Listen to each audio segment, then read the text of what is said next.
midterm. Fields and ranges and the After that, I think there are going to be sort of individual projects that you're going to work on. And so I thought it'd be good to sort of backtrack a little bit what we've been doing, how to apply it again, another example that's relevant to our business, and extrapolate what you would do as a systems engineer to go fix some things, right? Okay. So, and part of this I want to up front is say, I want to help you in answering the question you had from Dr. Rupi or Dr. Tony the other day of, what's this system doing, okay? And you're thinking about, where do I start? Do I say stock? Do I say any feedback? What does he want to hear?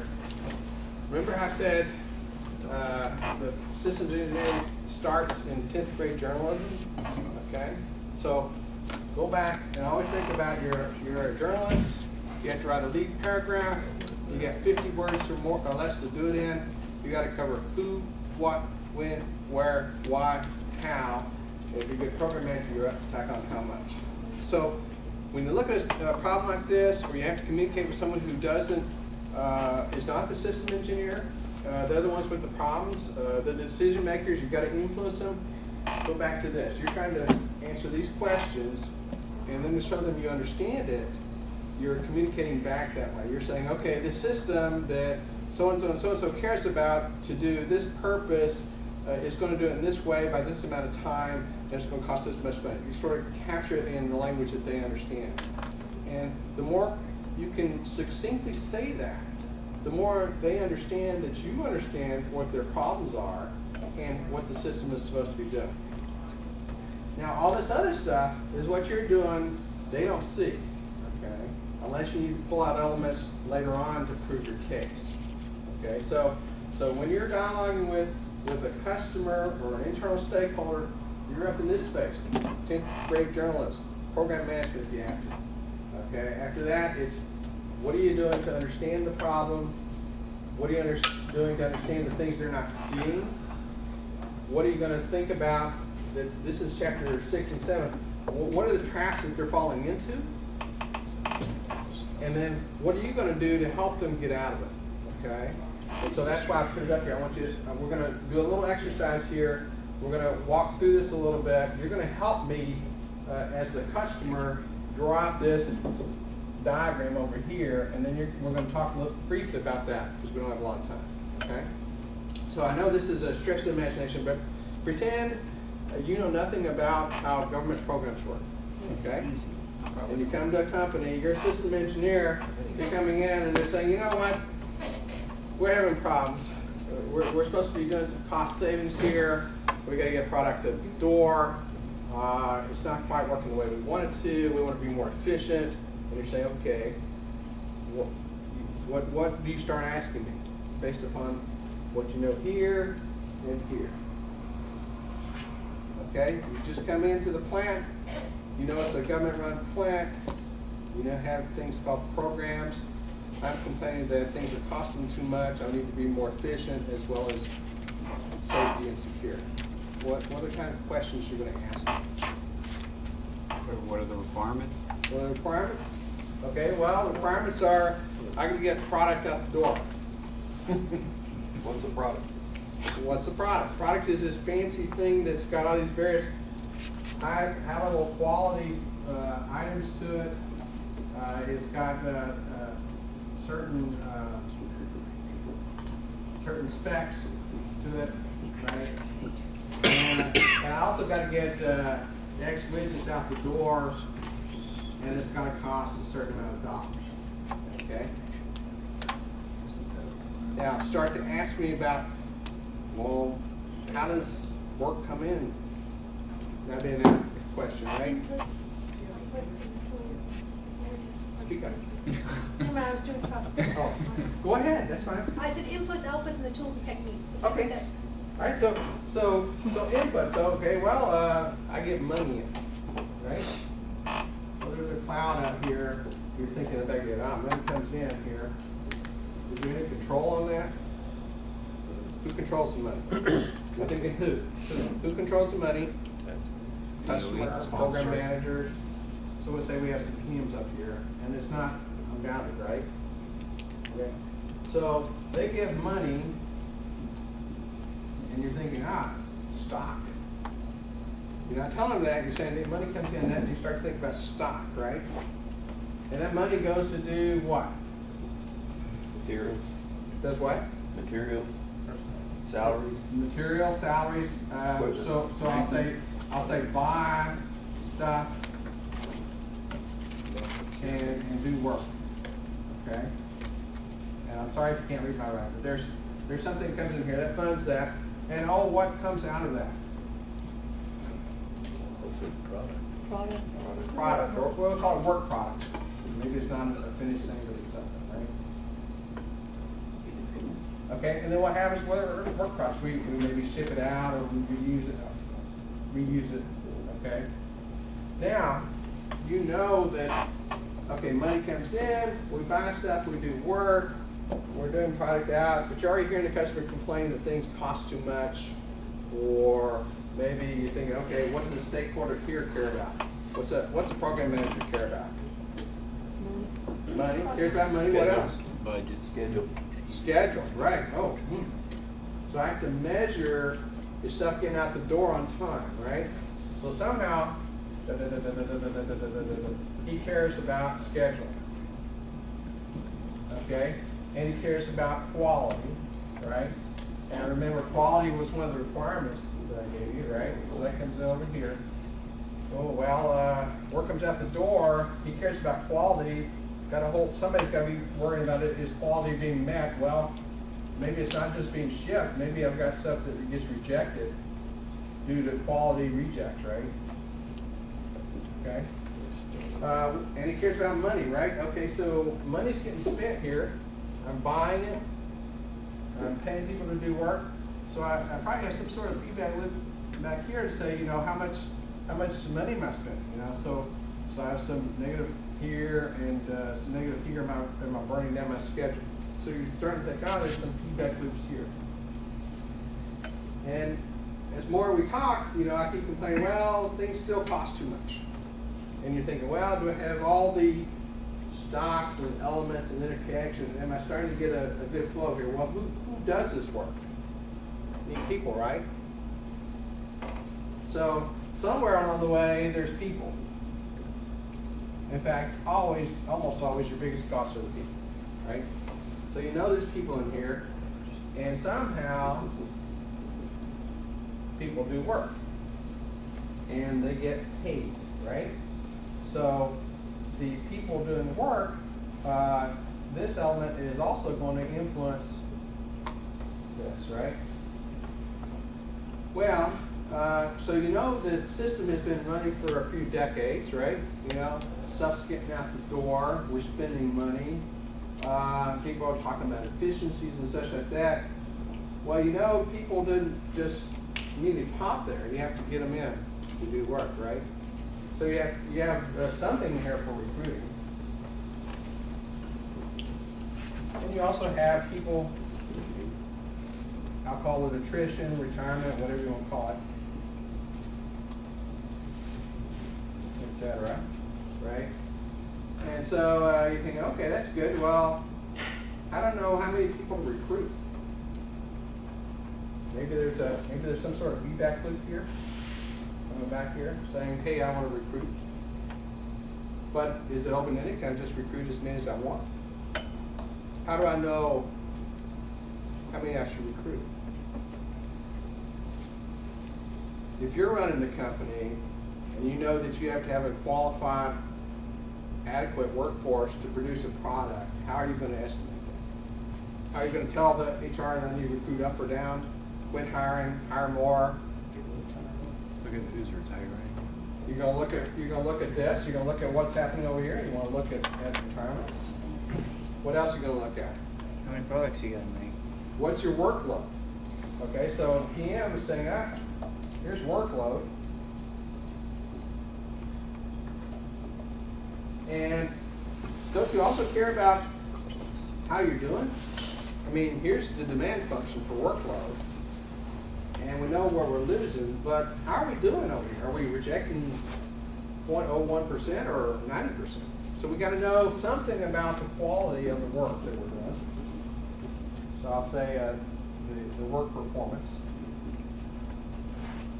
And this all goes to what I call forecasting. Actually, this is really an activity which comes into a stock would be workforce demand.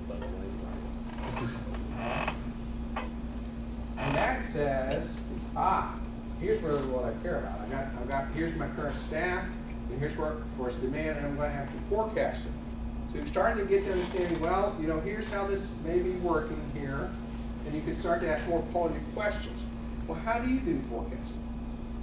Is it a year in advance? Is it happening on the month? Is there what loops and delays do we have in here? You want to start to break apart the problem and understand it. Well, they say, okay, well, it's just this staff here we have.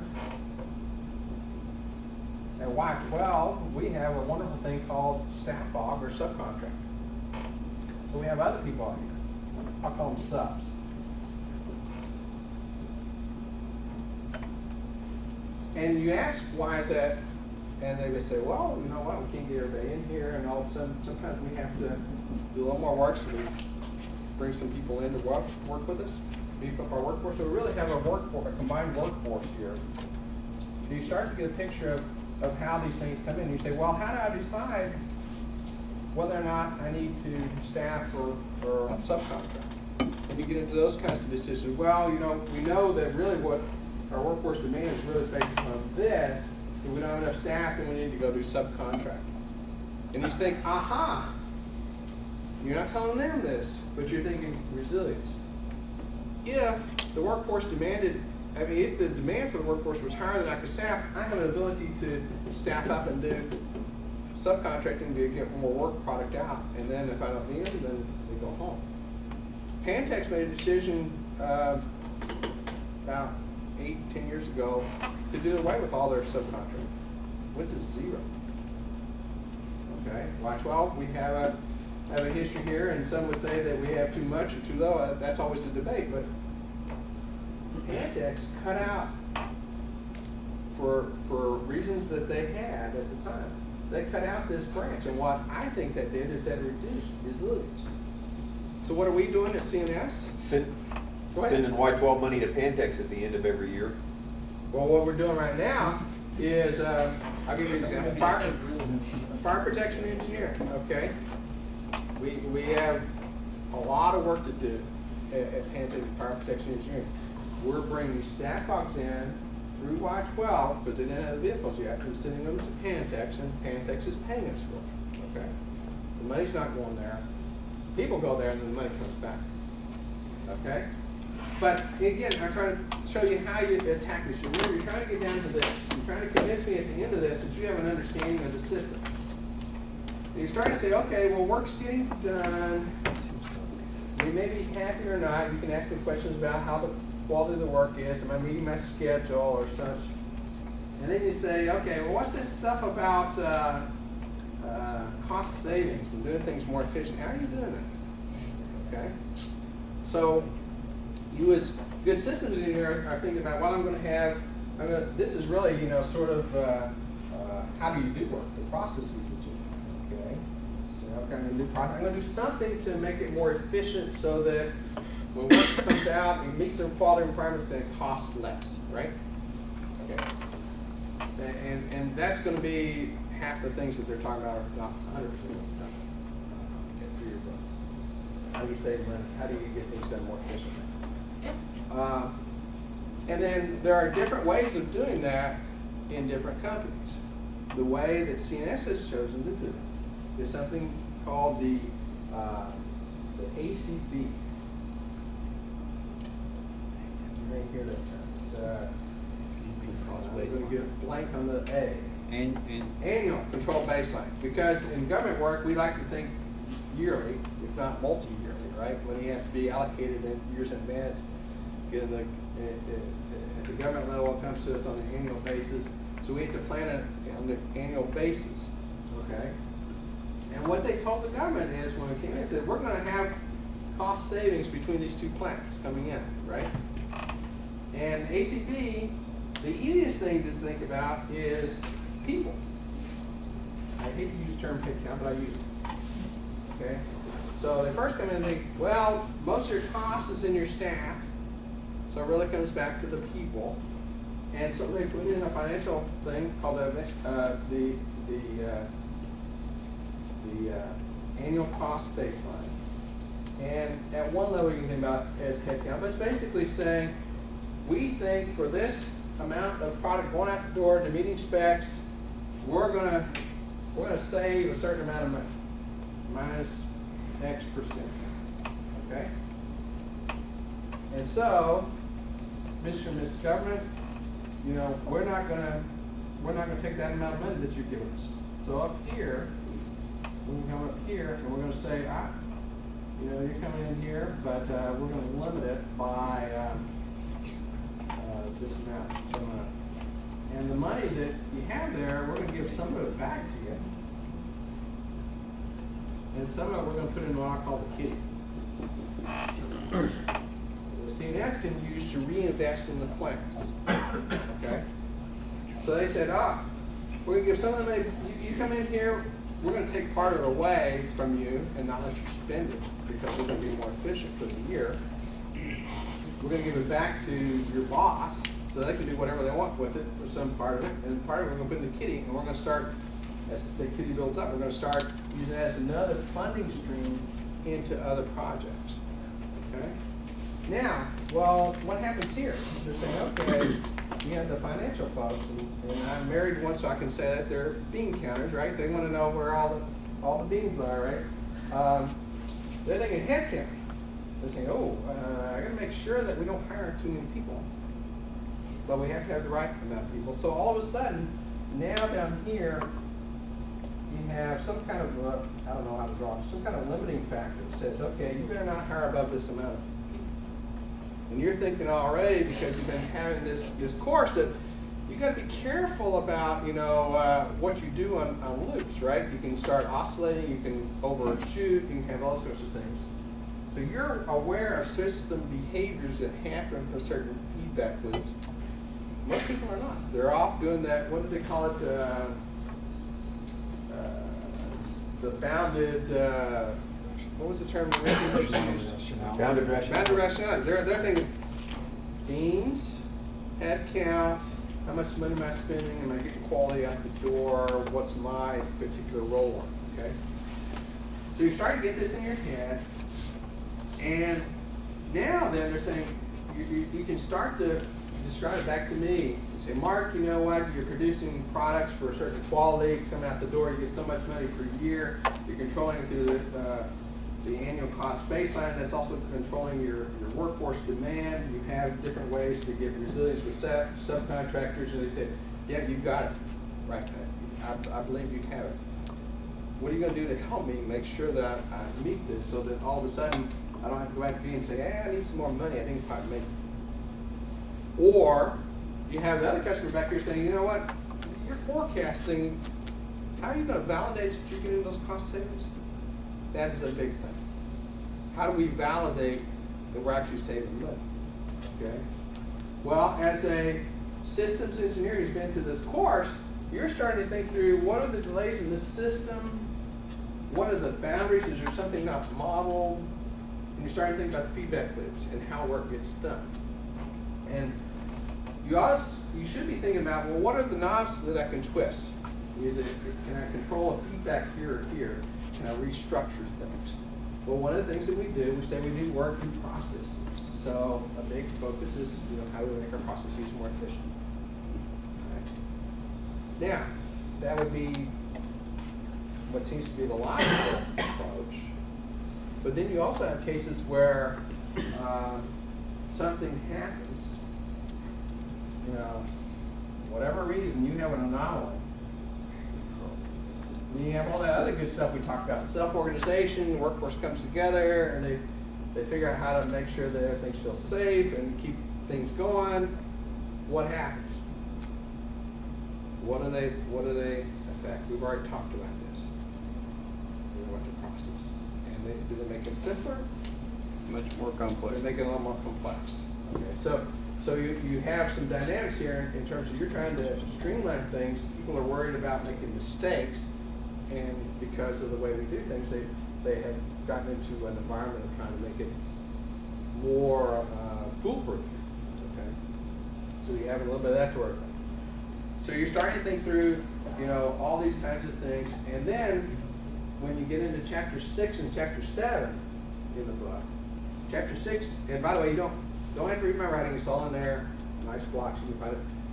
And we talked early on about how systems have a marvelous amount of similarity. So part of the reason we do modeling and understanding is because we get the tools and the tricks and the things of behaviors to understand.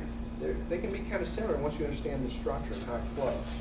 So some of the traps that they say happen very often in systems, you can start to run through your head and say, are they falling into some of these traps? Okay, so some of the traps, one of them is policy resistance. You could say, does the culture here tend to resist policy changes?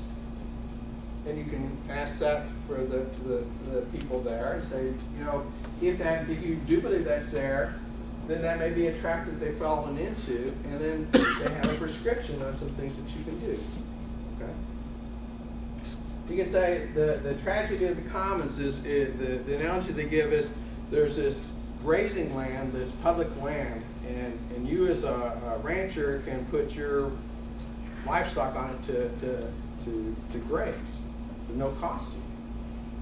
And so with that bounded what was rationale. I can get that one right. Bounded rationale, you say, ooh, more livestock I put on there, you know, it didn't cost me anything. I might as well, somebody else will take all the grass. So you have this tragedy that comes is all of a sudden, if you don't do something to share the pain, people will drive out the resource. They'll just have it all gone. So, so you ask yourself, is there something here that we're doing that is a tragedy that comes?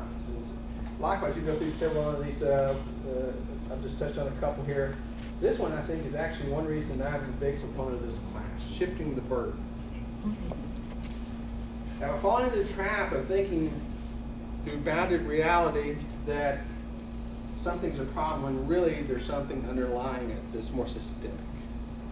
Okay, so you shift the burden to whatever seems to be the most obvious instead of digging a little deeper and finding out what's there. Rule beating. Okay, it takes a long time to do certain things. Am I going to figure out how to go around the rules? Any shortcuts? Am I seeking the wrong goal? Success is sex is sort of like the rich get richer kinds of thing.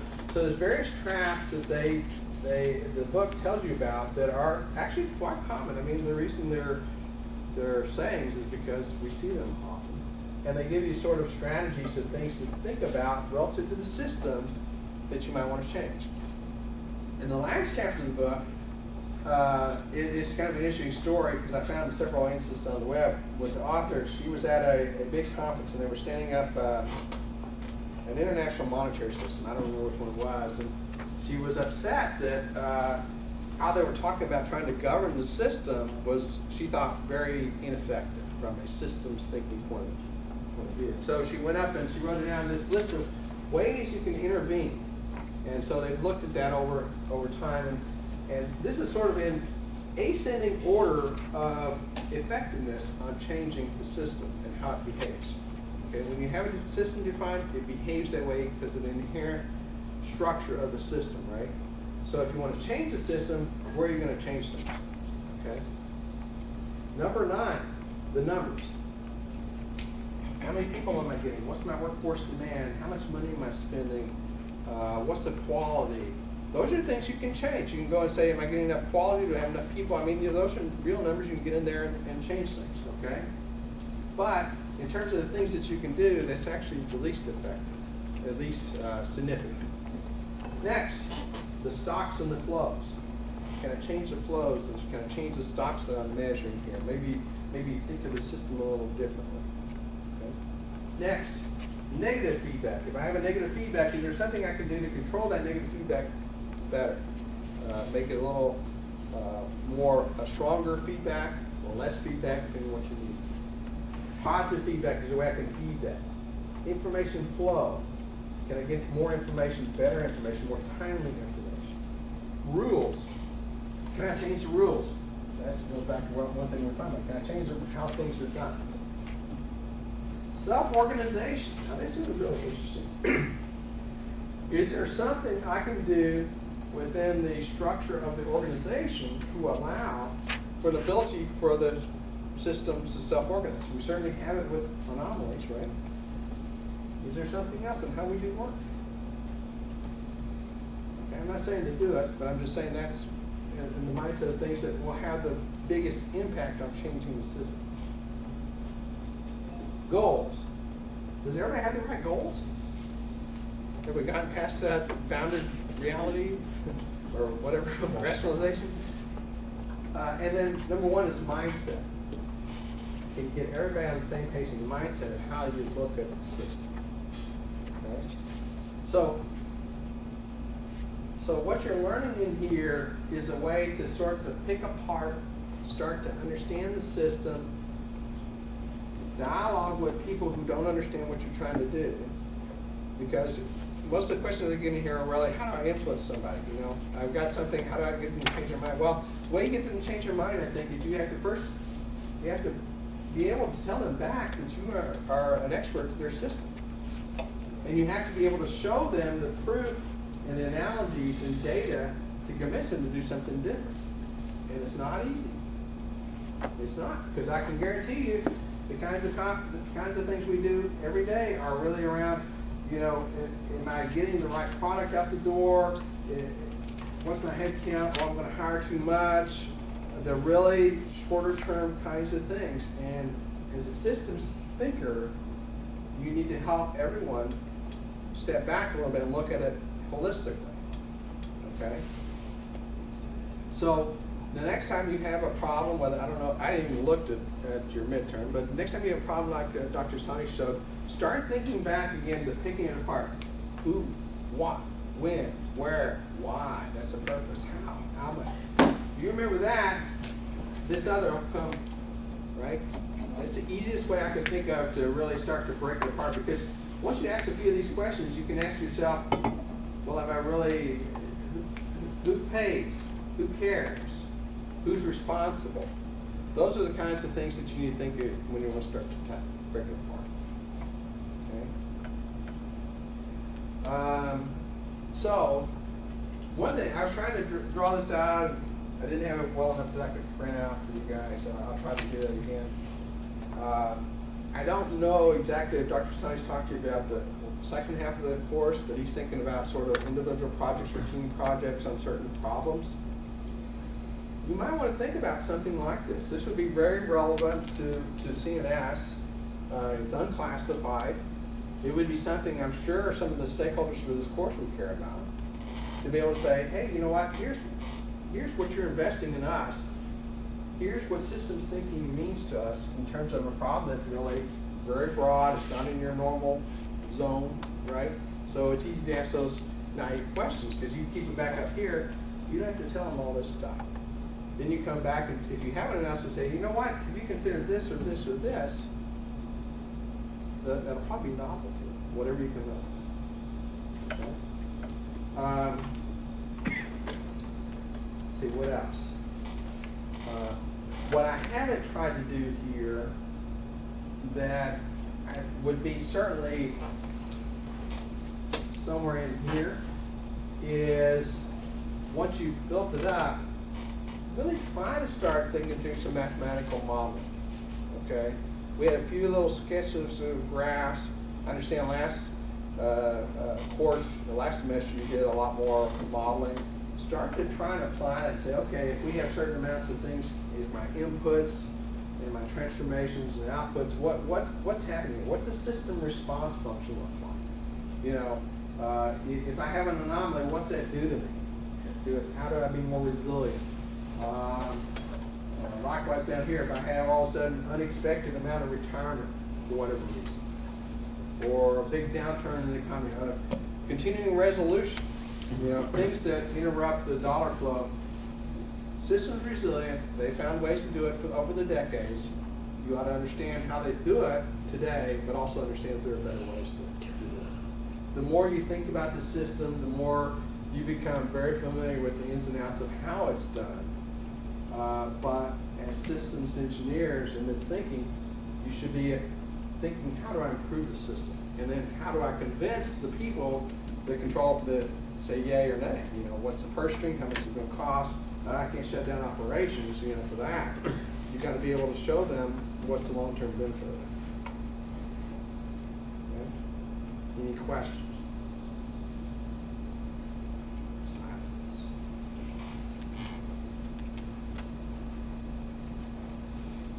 Okay, you're leading up to the midterm. I haven't looked at it, honestly. Looked like a lot of stuff here.